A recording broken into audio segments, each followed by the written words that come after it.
There's no easy way out. I just wanna know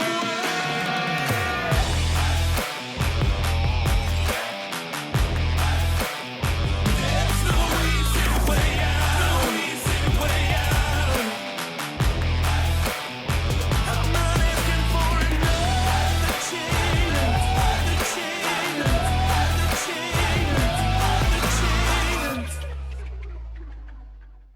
Hey everybody, welcome back to another episode of the No Easy Way Out podcast. My name is Tony Nash, and we are coming to you as always from the Woodworth Building in beautiful downtown Owasso, home to my company AZEE Business Solutions, where we help grow your brand from A to Z. Now, as you might be noticing, I'm a little congested today. I'm just getting past the cold. I got my hot tea here. I got a Hall's cough drop. I got Advil cold and sinus, and I got a great guest that's going to keep me energetic and alive today, and that is the one, the only, Dave Wenzlick. Dave, welcome to the show, man. Thanks, Tony. I appreciate it. Yeah, I'm glad to have you here. Now, we've been working together for some time now, which we're going to dig deep into, because I know people have seen you in the background of a lot of our videos, like who is this mystery man in the background of all these happenings at AZEE. So we're going to talk all about that and the things you've done to help our company in 2022 and the things that we're looking forward to in 23 and what you got going on as well. Sure. But we actually met, I would say, probably 6 months after I started my business. I was still working out of my at-home office, and I don't know how you got my information, but you had called me out of the blue and said you were running this company called Focal Revolution, and you were involved with drones. Yes. And not just flying drones, although you were a licensed pilot. I'm seeing if I recall all this, see how good my memory is. You're doing great. This was my discovery process in those days, was just talking to a guy on the phone and learning as much as I could. Yeah. It was just me. But you worked with drones, but you're also working on this drone detection technology that would allow law enforcement, whoever, to be able to detect where a pilot was standing in relation to a drone that was spotted in a no-fly zone type thing. Yeah. Is that right? Yeah, I wasn't really developing it. I was more or less a reseller. A reseller, okay. Yeah. So you were involved with that. I Yep. just remember that. Okay. Yep. You were on the black market side of it. Yeah, right? yeah. So, and then of course you had a number of drones much bigger. I mean, the drone we fly is about this big, open Yeah. wide, but you had drones that were, as big as this table. Yeah. And so that's kind of how we met. You hired me to do a website. I convinced you that I knew how to do that. Now, we had done 4 or 5 websites at that time. So, but we were still learning, and we kind of went on that journey together, and we got that going, and you did that for a little while, and that's kind of was our introduction there. So talk a little bit about what Focal Revolution was and Sure. how we kind of, from your perspective, how that all went down. Yeah, so, that I think it was about 2016 when Yeah, we that first sounds right. connected. And it was my very first venture into, a business of my own. Entrepreneurship. Yeah, and I would say it probably wasn't truly a business. It was more of a job because it Yeah. was just me and some Yeah. drones, basically. But yeah, I think I had seen you were posting things on social media, and so I didn't know anybody else that was building websites or anything. So that's how I found out about you. Then we connected, and I think you did a great job on the first site. I appreciate that. Yeah. Website looked good, had the things it needed to do. Yeah. There was a lot of features that, I tried to had to learn as we went. And Yep. that was part of the process. When I started, I knew that I knew how to help people grow a brand. And I knew how to build websites and how to make videos. But I wasn't necessarily an expert in any of these things, but I knew that I could partner with the right people and really help them and develop it. So that's kind of what we tried to do. So when you were doing the drones, were you flying more for clients? Were you making your own videos? Like, what kind of work were you doing? So at the time, I was actually working full-time with another employer of mine. It was a corporate employer working in IT. And my background growing up, I always flew RC planes. I eventually got into flying real planes. So I always had like an aviation bug. And I saw that people were utilizing drones to do commercial work, to produce cool videos. And there was just something that intrigued me. Yeah. So not really knowing much of anything about it, I started to just research and look into everything that was going on in the industry. That's how you do it. And so I ended up in the beginning just trying to explore anything and everything that people were doing with drones. As one does when Yeah. they're first starting out. And it was still pretty early on in that industry. There was a lot of unknowns. The FAA really wasn't too involved at that point, but that slowly started to develop, and more strict regulations were coming out. Yeah. The most success I had in it was actually through my employer. We were flying over. They own several square feet of manufacturing space, so we were flying infrared cameras over their roofs and doing inspections. Yeah. So looking for leaks and things like that. But what we Sounds like found, a lot of fun. Yeah, it was cool. It was really interesting. There was always a lot of people standing around asking questions. People see a drone, especially a big drone. Every time I put the drone up in the air, every time Right. some guy is going to come over, and while I'm trying to look at what I'm doing, he's talking to me about his drone or his cousin that has a drone and asking me. I'm like, dude, can you not see that I have a device in the air and I don't really want to stop and talk right now? Yeah, But it's inevitable. Very every time. common. Yeah, but as things developed in that space, we found that there weren't a lot of people who were professional drone pilots who learned all these other trades and then applied the drone knowledge to that trade. There was a lot of professionals in those trades that existed already, such as roof inspections, who were buying a drone and figuring out how to leverage it as a tool in their toolbox.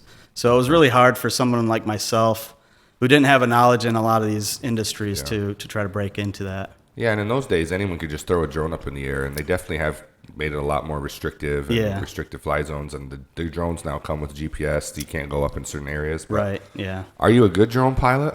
I'd like to think so. I mean, we're always looking for good drone pilots, so maybe we got to get your Yeah. get My, your fly, my license is get your wings expired. back. I'd have to get that up to date, but Yeah, well, license, right? We'll talk about that another day. Yeah. So why don't we talk a little bit about who you are today and what you got going on? sure. Like business wise or Well, let's start by just telling us a little about Dave Wenzlick, the man, the myth, the legend. Okay. So that's interesting. I don't like talking about myself, so that's not a good. It's my favorite topic. It's not a good one for me. Dave Wenzlick is my favorite topic. Yeah. Thanks. So I have a family. I've been married for going on 19 years, 19 and years. we have 4 kids. Boys, And girls. We have 3 boys and a girl. All right. Beyond that, just really Keep you busy busy. with work and family, and not anything crazy. I'm kind of boring. That doesn't sound boring. 4 kids is not Yeah. boring, my man. It's not boring, but like It's- to the outside world, it might be a little boring. Most people you know? listening to 4 kids, I don't even know how they would manage that. It's not a very Right. common thing today. Although I have 6, so Yeah. you got a little ways to go. So I'm just that an brings amateur. us to today. Yeah. You have a new business called Level 10 Integrations. Yep. And you're working with us. Yep.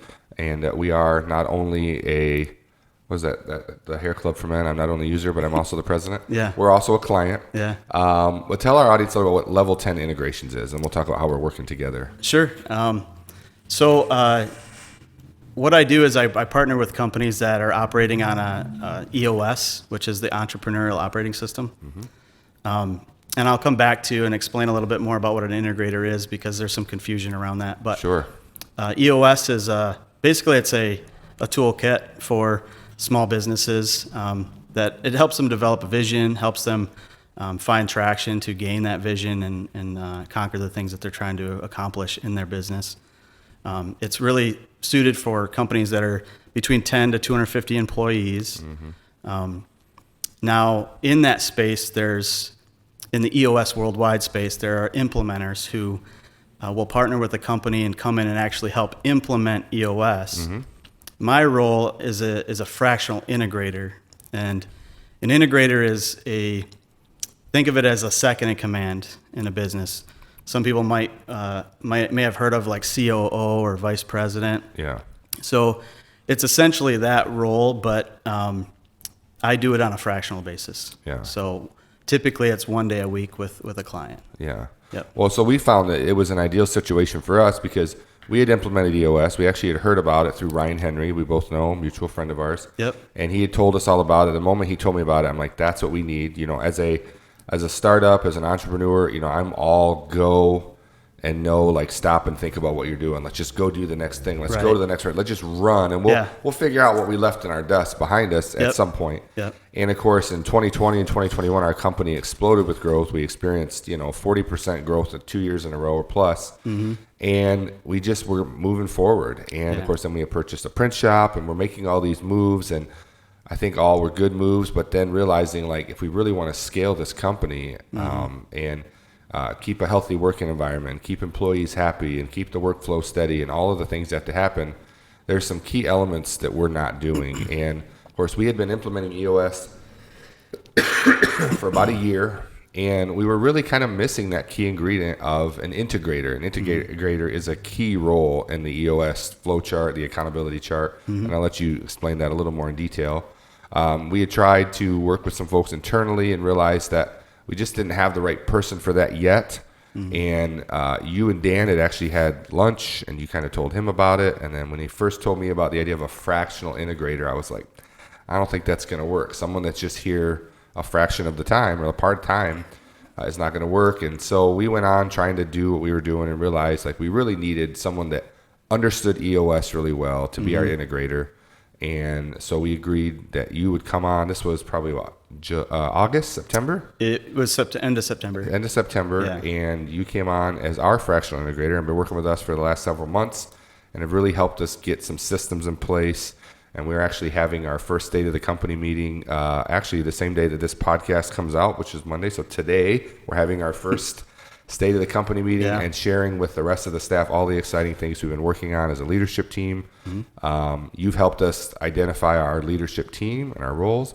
We just hired a sales and marketing director, which I will not spill the beans on that yet, who that is, but we're excited to announce that. Yeah. So we're going to, for the first time, have all of our leadership seats filled with one person, not two people sharing, and we're excited about that. Yeah. So that's kind of my explanation of that, but why don't you tell the audience a little bit more what an integrator does and what the role is and how you manage it as a fractional integrator. Yeah, so going back to what you mentioned about, the way you operate, just kind of pedal to the metal, run and gun, that's typical of a visionary or a CEO of a company. They just have that personality. They're wired to, they have 100 ideas rolling around in their head, and they want to implement all of them, thousands. Yeah. So the integrator is like the yin to that yang. They're more, they tend to think through things, take a little bit more time, and that's healthy in an organization. When a person that's running 1,000 miles an hour is trying to run the day-to-day and run the team, it tends to give everyone whiplash with new ideas, and can be frustrating and just difficult to keep things consistent. So that is my role as an integrator, is to help wrangle the visionary and pick out the good ideas, the things that we should be doing right now, and then help bring that down to the ground with the leadership team. In a practical sense. So, and what I like is, I do spill my brain a lot on ideas that I have, and I think you've done a good job of not just dismissing my ideas, but like determining which ones are good for now and which ones we want to save till later. And there have been a few that's like, that's really not what we do. And so, staying on course with our vision and all of those things, you've helped us really articulate what our vision would look like, articulate kind of our mission, get really down to what our core focus is going to be as a company. When I first started this thing, if you looked at my website, I was offering everything, man. I mean, it was like, I had like 15, 20 services. I'm like, if someone's going to give me money, then I'm gonna do it. And I'm just trying to figure out, what am I really good at? Like I said, I knew I understood branding and growing a brand, but what elements of that I really wanted to be, involved in. Sure. I had to learn, and of course we've kind of niched it down, and you've helped us do that even further. And of course, like you said, as we were running and sprinting, it has created some issues within our company, growing pains, if you want to call them that. And, we got all this new work, so we hired accordingly. And then when the work slows down, because we didn't really put anything in place to maintain the level of work we were getting, everything was just coming in word of mouth. Right. And then you get to a point where you have people who you don't have enough to keep them busy, and that creates its own kind of issue and frustration. So helping us kind of get back to a focus of, here's where we're going, here's what we're going to do, here's how we're going to make this happen to avoid these issues going forward. And so, from my perspective so far, it's been a great partnership. Highly recommended. You've done a great job here, and I look forward to seeing how it's going to go. And the goal really is not for you to forever be the fractional integrator. The goal is to get us to a place where we're doing this thing right, and to help us identify our own integrator that would be a full-time person. Correct. And so that's something that we will always continue to work towards as well. Yeah, that's over just several years of trying to figure out what I wanted to be when I grew up. I think I found that in this sweet spot, this fractional work. I recognized, going back a little ways to how I came upon EOS. I was working in the corporate world, and I was just kind of bored and looking to do something new and different, but I didn't know what that looked like. And I was offered up an opportunity to work in my church, in a more of an administrative, role. And when I took that role, we found EOS, through Ryan Henry, and decided to self-implement at the church. And so I did that over about 2 to 3 years, and learned so much, and found out that there were fractional integrators in the world. That was a thing. Yeah. And as soon as I found that out and I started to work with some business leaders, I was like, man, this is really what I want to do. So, yeah. Yeah. Well, I think it's something that suits you. I think it suits your personality. I think it's something you're good at. And so why don't you describe for our audience, who is your ideal customer? Like, who is the person that you're looking for, or the person that should be looking for you? Yeah. I get asked this question a lot. And honestly, I don't know that I've nailed down an ideal industry per se. What I really look for, because I'm working very closely with the visionary, right? The leader of an organization. I really need to find a good match there. So that's most critical to me. So it's more of a human element. It's more of a, how do I work with this person, as opposed to, what industry is it in? Sure. As an integrator, it's important to obviously understand business, but you don't necessarily need to know all the ins and outs of any particular industry. Right. When it comes down to it, you're kind of the glue to the organization. You're keeping people accountable. You're making sure stuff gets done, and the goals that we set are being reached. So you can really apply that to any industry. Sure. Well, but you are looking for people that have already implemented EOS. Correct. And that maybe are void in that integrator area, or maybe are looking for an integrator that maybe needs training, or an integrator that needs more experience that you work alongside, because you will come in and work alongside an existing integrator, correct? Yes. Yeah. So companies out there that are already maybe even working with an implementer, and you could come in and kind of fractionally help them get that integrator role filled. That's ideal, honestly, is to come alongside the implementer in that journey. Even if like you said, there is an integrator in place, that's one thing that I've recognized is an implementer comes into the picture, give or take 4 to 7 times a year, depending on where they are in the journey with the client. Right. And what's happening in between. That's where the integrator comes into play. Like, they're there, day to day, and in my case, week to week, to make sure that the things that we said were going to get done. Yeah. And when the implementer's not there, sometimes that can be difficult. And also, a new integrator may be struggling or may have questions.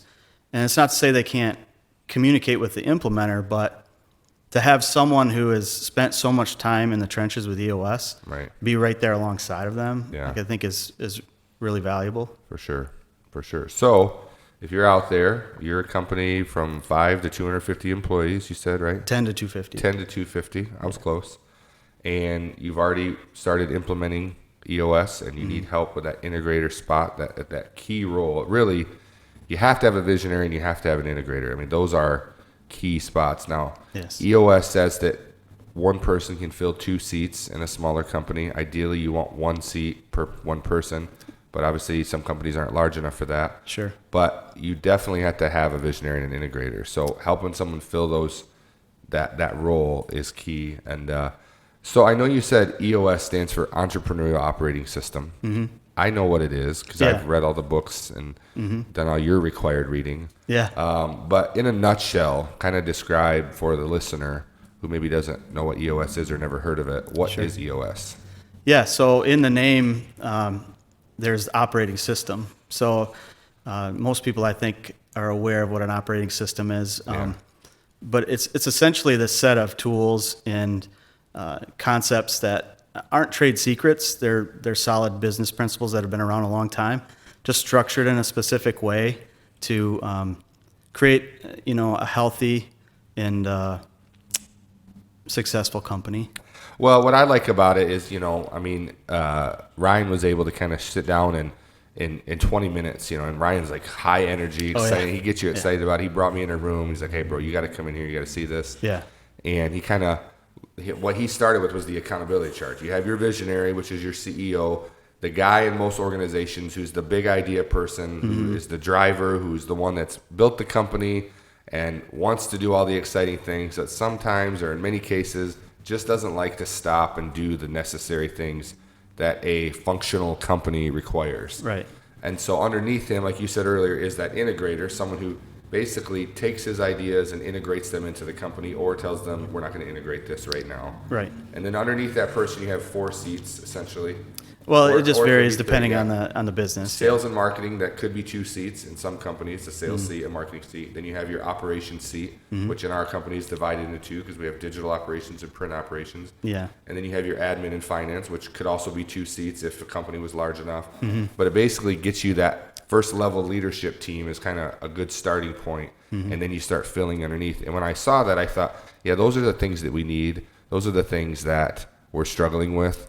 So again, getting us to the point where, we were running this operating system and we had self-implemented, they call it. We looked at Ryan and we just determined we weren't quite at a point where we could work with him. So we determined to be a self-implementer. So we read the book. I had the staff read the book and we had been implemented for, I don't know, probably we started in February of last year, and so we had been 9 months into it, but just missing that key ingredient of an integrator is what helped us kind of do what we needed to do. And so it's been great, and I'm excited about what the future holds. I think, like I said, it's a good fit for you. I think it's a much better fit than Focal Revolution. It's just knowing your personality. Yeah. And I'm looking forward to sharing with the staff everything that we've been working on and hopefully getting them excited about it. So what would you want the everyday person or the business owner listening to this, what do you want people to know about Level 10 integrations? I guess I would say if you're a business leader or business owner who's struggling, like I said, I'm looking for someone who's already going down that EOS, street. Even if you're not and you're interested, reach out because I can put you in touch with the right people. Yeah. I'd love to just have a conversation and hear about where you're at in your journey and go from there. Because you do have relationships with implementers as well. Yes. That you could, help them along that whole process. Yep. And so, I think that'd be good. So like I said, we would recommend it. A lot of the things that we've done over the last couple months and I think are going to really drive us into the future. I would give Dave a lot of credit for helping us get those things. If you can kind of see behind Dave on the glass, there's a bunch of words written on the glass that have been there for a while. And this was kind of me spilling my brain to the staff and trying to figure out how do we get my brain from the glass to actually putting those things into systems and proven processes. And Dave's been, very instrumental in helping us do that. So let's just talk about you, the person, for a little bit. I know you said you don't love talking about yourself, but I send all of my guests a questionnaire before the podcast and ask them to fill that out. And we just get to know a little bit about some of the things, that are the person, the human behind the business owner and all of those things. So we asked the favorite place you've ever been. You said you went to London. You were there for work, so the trip was short, but you definitely like to go back with your family. What were you in London for? I was just there for work. I actually was in a smaller town north of London for work, but traveled into the city just to see it because I was there. Yeah. So I like the history and things that have been around a long time. It's interesting to me. So Yeah, I actually have never been to Europe. I'd love to get over there and spend some time and see some of the sites there. It'd be pretty cool. yeah, Random fact about you. This is going to shock everyone. Dave is an introvert. yeah, I am. Yeah. Have you always been that way? Where do you think that comes from? I don't know. I've actually been reading some books about it lately because as a business leader, being in business and trying to put yourself out there, it can be difficult when you're kind of a shy person or an introverted person. And so I think I'm discovering things. I think it's somewhat hardwired into a person. Yeah. Right? It's not necessarily something you pick up over time. Yeah. It's just your personality. Yep, it is. Yeah, either you're an introvert or an extrovert. I've from the time I was little wanted to be in the middle of the room telling the jokes, and Yeah. I guess that's just my wife is very much an introvert. Yeah. So we balance each other out very well. Yep. Said you have no idea what CD you would want on a desert island. Nothing. No, I'm not a big music buff. Podcast, an author, nothing. Just to sit in silence. Should I just say traction? Traction, just traction on repeat. That's Yeah. good plug there. Yeah. Totally irrational fear. Swimming in lakes and ponds. Yeah. Not knowing what's in the water with me. This Yeah. is my wife. Yeah. She thinks there's a shark in the water with her. Yeah. It's weird. But, she could be in the Shiawassee River and be worried about a shark. Yep. Totally irrational. You But just don't. A pool is good because you can see it, yeah. but Yeah. just something you can't see the bottom. That's Exactly. It just creeps me out. yeah. Yeah. So, even like an inland lake in the state of Michigan where there's no possibility a shark could be Yeah. in there. It's not even necessarily just a shark. It's just what else is in the water. There's some creepy stuff in the water, man. Sure. The Loch Ness Monster, Yeah. all You of those just things. never yeah. know. Favorite movie or TV show again? I don't. Is there something you watch with your family, with your wife? We do, but I don't classify anything as like a favorite, Yeah. So All right. yeah. You live an exciting life, Dave. I told you at the beginning, I'm pretty boring. One last meal. You said a cheeseburger. Now, where Yeah. would this cheeseburger be from? Would you make it yourself? Would it be from a restaurant? Oh man, you ask me these questions, and like, there's a part of me that's just like, he's not gonna want to hear my answers because I'm so boring. He's, That's what's fun about getting to know people. yeah. It might be boring to you. It's interesting. It's interesting to me. I don't have a specific place. No. So if I told you right now, go get a cheeseburger, where would you go? Right now, Yeah. what's in Owasso? What's good around here? Well, you can go to St. John, or you can go to New Lothrop, where you live. I don't know, man. Yeah. All right. I won't pry. Arthur's makes a good cheeseburger. Good cheeseburger, Yeah. Arthur. Shout out. Yeah. All right. Any job in the world, fractional integrator. I love Yeah, it. yeah. You feel like this is what God wired you to do. Yep. That's always good when you're doing what you love. Yeah. They say if you getting paid to do the things you love. I always say if you're getting paid to do what you love, you've already won the game. Yeah. Doesn't matter how much. Hollywood made a movie about you. Tom Hanks, Yeah. starring Tom Hanks as Dave Wenzlick. I spent some time thinking about this, and I think the only reason I said it was because he seems like he's kind of a, He could play an introvert. yeah, he's quiet. he could. I don't know Tom Hanks personally, so Yeah. but yeah, he seems like he could play me. He's a very well-rounded actor. I could see that. Yeah. I could see that. Proudest moment achievement, starting a family with your wife. Mm-hmm. So the marriage day is the proudest achievement, or the first kid? All of it. All of it. Yeah. All of it's combined. Okay. Yeah. Even though they're different moments, that's all right. We'll let it pass. If you had one wish besides unlimited wishes, what would you wish for? Every child on earth has a loving family who deeply cares for them. Yep. You guys have done some adopting, correct? We are fostering. Foster parents. Okay. Yes. So what is that like? Bringing my in-laws have done that. I have a few friends that have done that. Yeah. I have 6 children, which I love deeply, but I don't like a lot of other people's kids. Yeah. Yeah. I don't But think I that's love my own uncommon. kids. Yeah. So, but what is that like? That process of bringing a kid in who doesn't know you, and do you usually have younger children, older, teenage years? Well, so we've only fostered one so far, and she's still with us. So we hope to adopt her at some point. But it's interesting because you go into it really not knowing what to expect. I think it's just something that God puts on your heart. Yeah. And my wife and I both had that, and it's for years we both talked to each other about the possibility of doing it someday. Yeah. And one day we just decided we were going to go and get licensed. And it took about a year, maybe a year and a half before we actually had a placement. And it's been ongoing for 18 months now. But Wow. it's a significant challenge. Sure. Yeah, no doubt. But Especially depending on what age you get someone. I mean, Yeah. depending on what, background they've had. yeah, it's just there's such a huge need, obviously sure. in our world, and there's a lot of kids out there that need somebody to love them. So Yeah. Well, we adopted my niece when she was in her teenage years. We had a little bit of background with her. We knew about what her history was, and even that has been one of the biggest blessings of our life. But it brings a new challenge when you already have your own children and bringing a new children in the environment. Yep. But I think it's amazing that somebody would do that, and I think it's much needed. So that's awesome.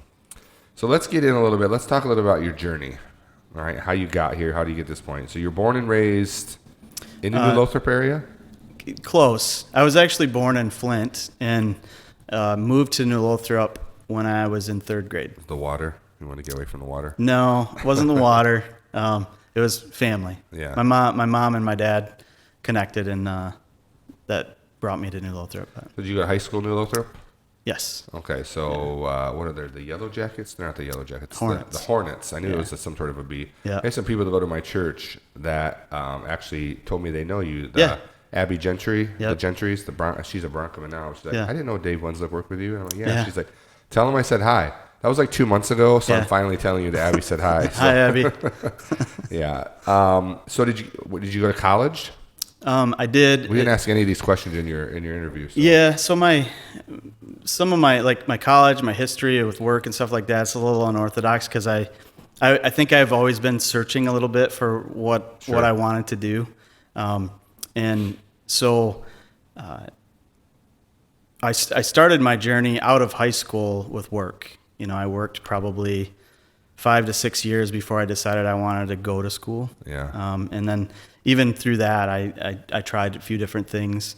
I eventually ended up going to school I wanted to fly airplanes professionally. So I went to college for that. I got all my licenses, and in the middle of all that, we started to have our kids, and life was just really busy, and Sure. it kind of faded. It changes things, yeah. It did, yeah. It changes priorities. Yeah. Well, on my bucket list is I want to fly an airplane. Yeah, So I need you to make this happen for me. Even if Yeah. it's one of those like one day lesson where I'm the co-pilot and I got Yeah. the thing, but Yeah, I for need sure. to do this. So I need you to help coordinate that for me. yeah, we can do that. I think if I get a taste for it, then I might just change my whole career. It's but- gonna be a problem. yeah, no, I love a money the pit. idea of I love driving or any new thing that I've Yeah. never driven before. Yeah. So I think the idea of flying a plane would be amazing. So Yeah. make sure you set that up for me. Yeah, All right. let's do it. All right. Yeah. So tell us a little. I know we talked a little about Focal Revolution, but talk about life before you discovered EOS and integration and fractional. What were some of the things you did along your professional journey? So most of my work life was in IT. When I first got out of school, one of my uncles actually connected me with a job down in Auburn Hills, and I was doing a lot of structured cabling. So and this was in the days when networks were still pretty new, and so everybody was putting a network into their building. So Yeah. I did that for several years. Eventually transitioned into professional audio and video. So more in the corporate environment. So putting conference systems in, and that led me to the job that I left to go work in ministry, which I was basically ahead of all of the teleconferencing for the whole company. So we were rolling out video conference systems so that the company, I think they had 55 locations globally. So there's people all over the world that need to communicate. Yeah. And they were flying people all over the place, and so yeah. Well, that's something we share in common. We both have experience working in ministry. I still am very involved in my church, something I'm very, very passionate about. Yeah. And you're working with your church part-time as well. So what was it that you think, I know you said you came across EOS by working at your church. You saw it as maybe a need that would help them. Are there a lot of churches using EOS? That was interesting when you said that. I don't have a number in mind, but I have learned since learning EOS, that there's other spinoffs Yeah. that churches use that are directly correlated to EOS. Yeah. Yeah. That's very cool. Yeah. I can see it being a help for churches and different things. Yeah. So other than finding it and you just connected with it and then you saw this integrator role, but what do you think it was that connected you with this type of work, and what made you think like this is something I could do, that I really think I could be successful and help other people be successful? Yeah, I think, after discovering this, after recognizing that there was something there that really intrigued me, I started to kind of look back over the years and evaluate what I had churning inside of me. Like there was this desire. I feel like I've always had some of an entrepreneurial spirit. Yeah. And so I think that, that was that common thread that was woven through my past. Yeah. And so once I recognized that, man, there's a lot of business owners out there that are kind of flying by the seat of their pants and they're struggling. Yeah. And the way that I've been wired, and with the knowledge that that I have, that I can help them, that just excited me. Yeah. So. Well, I think it's cool. It's all part of the journey, right? Everything that we do, it's preparing us for the next thing or something else. And none of us ever know if what we're doing today is what we're going to be doing for the rest of our lives. Right. But when you know what you're doing today is what you're supposed to be doing, there's nothing better than that. Like when Yeah. you go to bed knowing I'm doing what I'm supposed to be doing, I'm doing what God put me on this earth to do. Yeah. Always open for God to change that direction or be willing to go do something else. Yeah. My wife and I want to retire when I'm 50, and we want to travel around and help churches. We have this initiative in our church. It's called 30 by 30, where they're trying to start 30 new churches in the Great Lakes region by 2030. Yeah. So we want to go. We don't have the ability to travel around for a month at a time and spend a month with that church, helping them create a website and branding and some videos. And we want to be able to have the flexibility to do that. Now, I don't know if I'll be able to by the time I'm 50, and that could just be a vision for down the road. Yeah. But even though that might be what I'm doing 10 years from now, I know that what I'm doing today is what I'm supposed to be doing, and that is so fulfilling. And I think one of the things I love the most about what I do, and I could see this being something that you would enjoy, is helping another entrepreneur see their idea come to life. Yeah. Obviously with here, we're meeting with entrepreneurs talking about their idea for their brand or for a video that they have or for a billboard that they want to do or some apparel that they want to try or some new brand that they're creating, and helping them visualize that, put something out that looks great, that represents them well. It's one of the things that I enjoy the most. One of the difficult things for me is as the company grows, I get to do less and less of that one-on-one stuff. Yeah. And sometimes I miss it because I really enjoy that. But I love being able to help entrepreneurs kind of see their ideas become reality. So in a way, like we're kind of both doing that just from a different perspective of the business. Yeah, definitely. So, one of the questions I always like to ask people is, on that journey we just talked about, there's certainly important things that everybody picks up along the way that would be helpful to share with other people. One of the reasons I started this podcast is called No Easy Way Out, because I notice a lot of, especially entrepreneurs or wantrepreneurs, I call them, people that want to be an entrepreneur, they look for the shortcut, the easy way. They want to find they go online and they see the viral sensation, that overnight success, and those are like 1 in a million. Yeah. And so they're dissatisfied because it's taken them a long time to get there. And I've been at this thing for almost 8 years, and I just feel like, man, we're just getting started, because it's a journey. And so I like to be able to share other entrepreneurs sharing what their experiences, some of the things you've picked up along the way that might help somebody that's on the journey and maybe avoid a mistake that you made or apply something that you applied that helped you. So what are some of those things along the way that you think that you've picked up that might be helpful to somebody listening? Sure. One thing that I think that I picked up was, don't be afraid to just be who you are. Be who God designed you to be. I think that from my past specifically, I knew that there was other things that I wanted to do with my life, but I think that there was a part of me that saw other people doing it and didn't think that I measured up, or saw myself as maybe not being qualified to do that.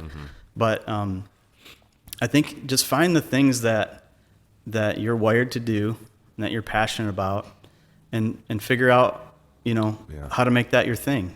Like you Yeah. said, if you're doing something you love, you're never going to work a day in your life. Yeah. Have you ever read the book Purple Cow? I have not. We just talked about this before our light died, so we're recreating this moment right now. So you haven't read the book Purple Cow? I have not, no.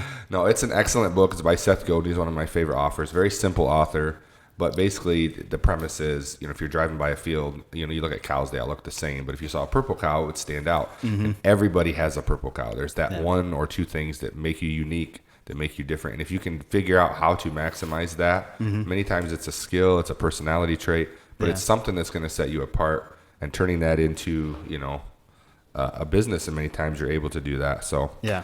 I know that everyone determines success. Everyone's definition of success is different. So I'm not necessarily saying what sets somebody who makes money against those who don't. But in your opinion, in working with other entrepreneurs, I know you have other clients besides us. But what are some of the distinguishing character traits that you think separate a successful person from an unsuccessful person? Well, so I guess I'll speak to that from an organizational standpoint, because that's really one of my main focuses is some organizations, like, they may have some kind of idea of where they want to go, but they never really sit down and put it on paper. Right, They never right. develop that. So in my mind, how do you know that you're hitting the mark if you never really set a goal? Right. So to me, to be a successful organization, you really need to work on, where do you want to be in the future? Right. 'Cause if you're not thinking about that and you're not setting goals, then you're probably never going to hit them. Yeah, Randy Woodworth said to me a long time ago, and I don't know if it's his quote, but he said it to me, so I'll give him credit. He said, a goal without a plan is just a wish. Yeah. I'm sure that's not a Randy Woodworth original, but I don't think so. You can Google it and find out. But it stuck out to me because, he was one of the first people I talked to about all these things that I wanted to do, and he's just like, I love it. Randy is a cheerleader. Like, if someone has an idea, he's going to cheer him on, and he's going to help him find space, and it's one of the things I like about working with him. One thing, I don't like a lot of things, but I like one thing about working with Randy. But, taking that goal that you have and coming up with a plan, and not just, There's actually another good saying that actually comes from Traction. I don't know if it was Gino Wickman that said it, but it's vision without traction is hallucination. All right. So Yeah. No, I definitely have big vision, big ideas. And, EOS has this thing called the VTO, the Vision Traction Organizer. So making the vision lead towards traction, and then organizing that all into a fashion that makes sense and that people can get behind and follow. Right. So that's been helpful, because the one I had filled out was kind of a mess. Yeah. It was kind of a mess. So again, job of the integrator to help us bring clarity to some of those things and really determine what is this vision really need to be. Yeah. And that's been huge for us. So I want to move to a segment that we call Explain That Post. Now, I did a deep dive on your social media, and it's mostly just you and your family and your kids and your trips. So it's not that. It wasn't how deep easy. are we talking? It wasn't easy to find something, and there wasn't really anything incriminating. But I thought this was a not so flattering picture of you, so I thought maybe this could have a little more context of what's going on in this picture. Did you get it? Yeah. You got it? Yeah. Yeah, what's going on here? So in this picture, we actually just finished a ride we were on up north. So we were riding in the trails and quads and side-by-sides, and that was pretty dirty. Oh, that's all that is? Yep. And I was hoping for something more exciting, like you rescued someone from a burning building. No. Just riding quads. All right. Yeah. Well, I'll show this one too. This one's kind of interesting. This goes back probably to your Focal Revolution days. Okay, yeah. That's a huge drone. Like, what do you do with a drone that big? What is that for? Well, so obviously the bigger the drone, the higher the payload.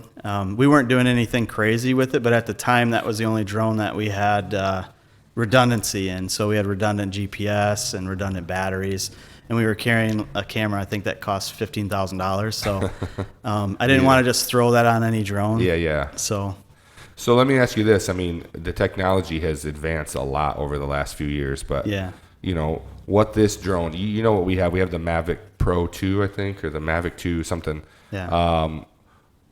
will the Mavic 2 that's like this big essentially do everything that thing could do? I mean, obviously it won't carry a camera, but it shoots in cinematic.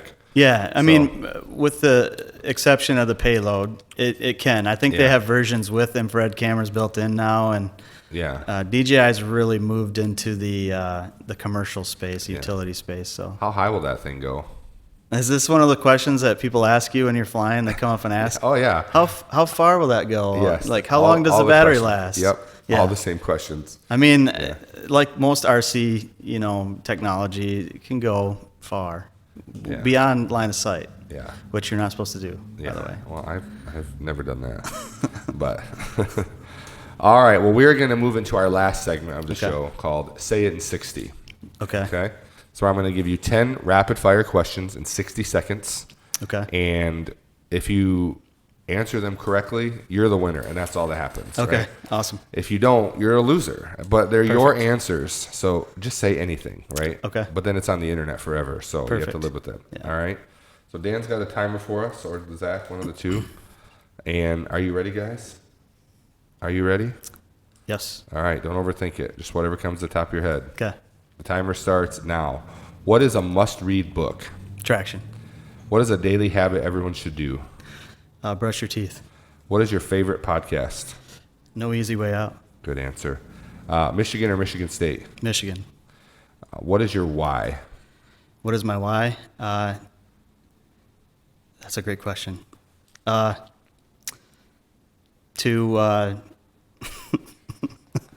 You want to come back Can to I that? skip that one? Apple or Android? Apple. Favorite quote? Oh, man. This is like the favorite TV question. Yes. I don't have one. You don't have a favorite quote? No. All right. And then you probably don't have a must-binge TV series? No. Nothing out there? No. All right. What is success to you? Success to me is my family. Okay. All right. What is your why? 10 seconds. My why. Gosh, Why that's do you do what you do? I want to help people. You want to help people. It's a Yeah. great answer. Yeah. It's a great answer. So 2 seconds to spare. You got 8 out of 10 because you didn't answer. But hey, the answer is I don't have one. So I Yeah. guess it's your answer. So Yeah. you win. City audience, round of applause. Good job. Thank man. you. Thank you. Dave, thank you so much for joining us today. Thank you Yeah. for all that you're doing. Again, we here at AZEE highly recommend Dave. If you're using EOS or you're interested in using EOS, it will help your company. If you're have seen some success but are having a hard time getting traction on a lot of things you're doing, reach out. If he can't help you directly, he can put you in contact with people that can. He's great to work with. He's really boring about TV shows and music and all that stuff. But other than that, he's great to work with. Mm-hmm. So reach out to him. But Dave, before we go, why don't you look into that camera and why don't you let the audience know where they can find you, where they can find Level 10, and how they can keep up with what's going on. You can find me on Facebook and LinkedIn, and I also have a website. It's level10.co, and you can email me at david@level10.co. Now, is that Level 10 or Level TEN? Level10. Level 10. .co. It's an important question, and I asked it, so good. Mm-hmm. Well, again, thank you for joining us, Dave, and thank you all for joining us on this podcast. As my mother always said, you can't and never could until you tried, so go out there and try something great, my friends, and don't take the easy way out. We'll see you next time.